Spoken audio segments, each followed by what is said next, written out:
story so far. When matter, in any of its three states, gets hot, its molecules go faster and take up more space, and the solid, liquid, or gas expands.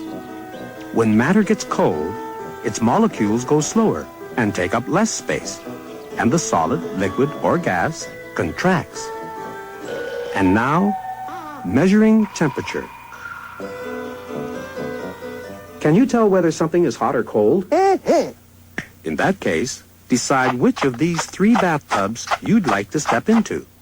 This one, which is freezing cold, or this one, which is boiling hot, or this one, which is neither too hot nor too cold.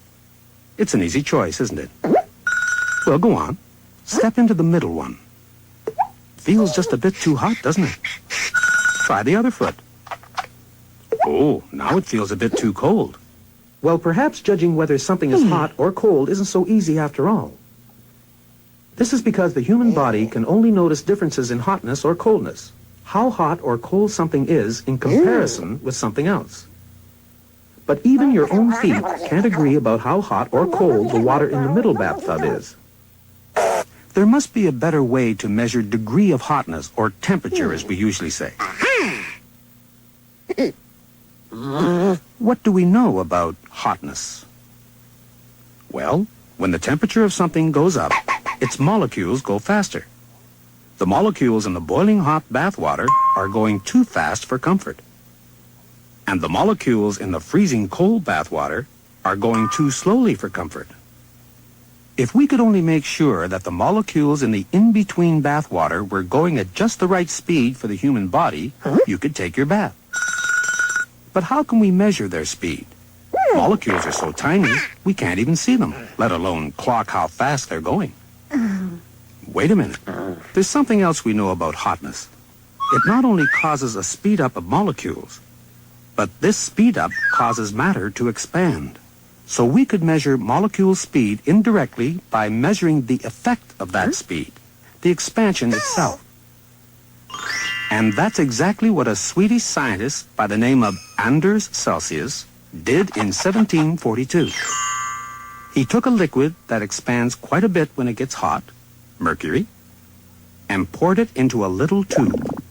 He then put the tube into some freezing cold water, and the mercury contracted down to here.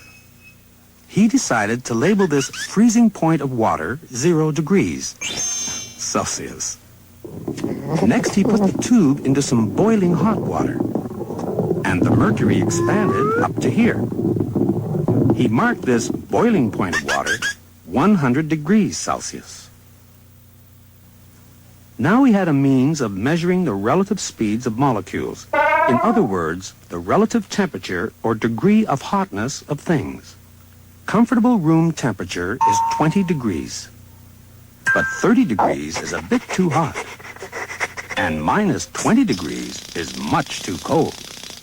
Celsius could even take his own temperature and find it to be about 37 degrees, which, naturally enough, is the ideal temperature for your bath water, normal body temperature. All you have to do is adjust the water to 37 degrees, and you'll finally be able to take your bath, courtesy Anders Celsius and his hotness meter.